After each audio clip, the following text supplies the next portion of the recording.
you don't have to reinvent the wheel in order to become a RuneScape billionaire. Today's video will focus all on the key things that you need to do if you are wanting to become a billionaire within RuneScape. Of course, it's not as a prestigious title as it once was, with the increase in the amount of GP that you just earn from various different activities within RuneScape. But of course, we'll be looking at some of the things that you need to do in order to get your way there and definitely maximize your amount of gold or GP that you're going to be earning every single time you log on to RuneScape. As with real-life billionaires, of course, they don't just slap all of their earnings into one singular thing within, well, in this instance, a game, but as far as they are into one company or one specific source of income, it's all about diversifying those sources of income to be able to agglomerate them all into one, and then it can become a huge source of income. It's not necessarily working from 9 to 5, it's working from 9 to 5, then having something in the background that will earn you money over that period of time for the whole 24 hours, whether it's as much per hour, it doesn't matter. It's all about combining them all into one and just using your time the most efficiently that you possibly can. Now, with RuneScape specific things, how can you actually do that? Well, of course, the key thing is finding the different sources of income that you can use. One key thing that I've managed to do over the years that I've played RuneScape, I think we're looking at about 13 years, something around there, since I first got this account that is on screen right now. But essentially what you need to do is find passive sources of income. You need to find small but effective money makers in terms of I can spend 5 minutes going and doing something and earning 2 million. Combine all of those into a full, 30-minute run where all you do is you're going around earning those high, numerical values of GP, but in that short space of time, because often, if you can make 500k in 2 minutes because you went to a couple of shops and you bought all of the items in the shop and then you sell them on the Grand Exchange, if you combine all of that run into one and then calculate the whole total cost of, say, if it was per hour, of course you can't do it for a full hour, but if you combine it as if it were a full hour, you'll see that actually the GP rates of doing small things like that, where you may only make, 1 million gold per day, definitely add up over the years and definitely add up over the days. And you don't actually realise, but you might be able to get 30 million per hour if you were able to do it for those hours. So of course that will trump the majority of money making methods that you could possibly find within RuneScape. And that's something you'll want to be doing. Now, with other sources of income, there are, of course, a hell of a lot more passive ones whereby, you don't have to do absolutely anything and you're earning GP. One of the key examples of passive money making is, of course, the Invention machines in the Inventions Guild. We've done a whole video discussing all of the passive money making things that you can watch at the end of this one. It's probably going to give you a better overview of some techniques that you can use whilst you're not actually doing anything to be able to earn you some money. It's a really good guide, all condensed into one short video. So if you're interested in that, I will link it in both the description and at the end of the video. Now, not only do we have traditional passive money-making methods whereby, you go and do something and then you leave it and then you come back and you get your money that would have agglomerated over the period of time that you've just not even looked at it. Well, of course, we have other things that are a little bit more thoughty, but in principle the exact same, and that is, of course, investing your money. Now, a lot of people think investing is going to be one of the hardest things they do, and you have to know all about the stock market, and oh my god, I'm going to have to monitor every single thing's price every single day, meaning that I'm never going to have a life and I have to spend so much time checking all of the prices. That's just a lie. You don't need to do that.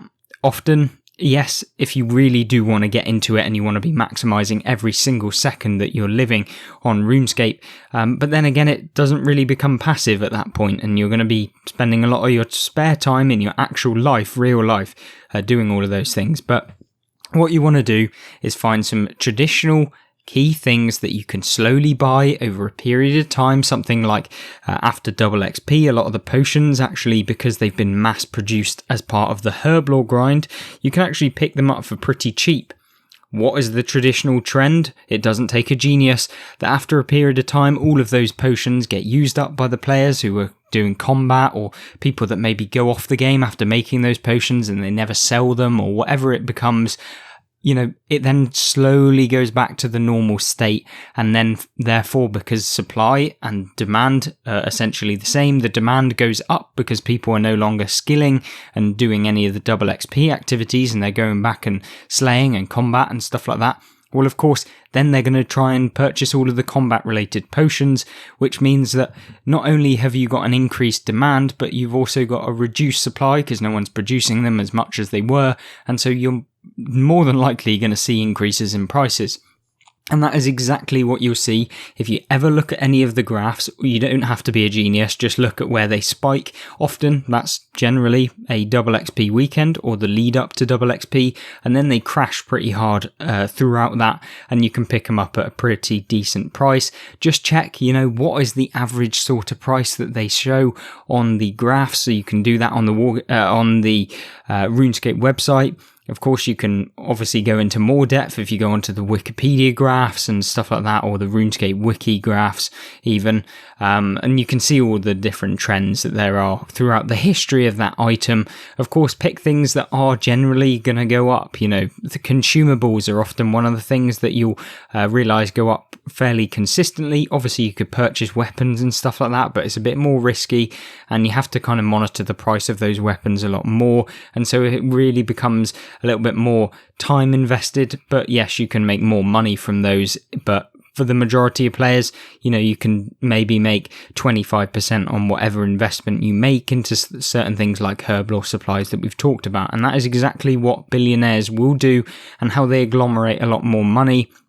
And talking about the point of spending the money, you really do have to spend the money that you've earned over the period of time. So take, for example, if you have spent 100 hours doing a 1 million per hour task that, you can do 100 hours, 1 million per hour, 100 million GP in your bank, in your kitty, and then what do you do with that? Well, do you just keep it and keep on doing that 1 million an hour, or do you spend the 100 million to be able to both train up a skill that you can then use and earn 4 million per hour? Is it worth spending the 100 million if in total you're going to be spending like 400 hours just trying to earn a load of money? Well, of course it is, because you're going to be earning 4 times as much, and it's not going to take you 300 hours to be able to earn that 4 times as much. So it's all about invest your money wisely as to where you're going to put it. If you can spend 10 million to be able to earn an extra 3 million an hour just by doing an alternative method, or if you've increased your skill level because you've invested into that skill, something like herblore, if you were 70 herblore, you spend 10, 15, 20 million into herblore, and now you can actually produce potions that are profitable by doing unfinished ones, as part of one of my previous videos as well that we've done on herblore money making. Then you can earn 7 million rather than whatever you were doing before, which was 3 million. And then, now you're making twice as much per hour. And so every hour that you spend, as long as you are spending more hours doing that task than you would have earned by just doing the other one and spending that money that you earned from the other one, then it's going to be worth it, isn't it? I think that's something people always fall into the pit trap is, I've got 100 million, I don't want to spend any of it because it's taken me so long to earn, but then they don't realise that if you just spent it, you would actually make your money back faster than you ever would if you continued doing what you were. And often it's 99% the case that you should spend your money where you can in investments and using it to the best of your ability, because at the end of the day, 100 million sat in your bank account is doing absolutely nothing other than gathering dust, at least on RuneScape, because you don't earn any interest. So if you dump it into some items that are slowly going to make you some money, if you dump 100 million into herblore supplies for after double XP, and then you wait until the next double XP to sell them, you're going to make 25 million. Now that's a pretty small amount, considering you have to wait multiple months to be able to earn that.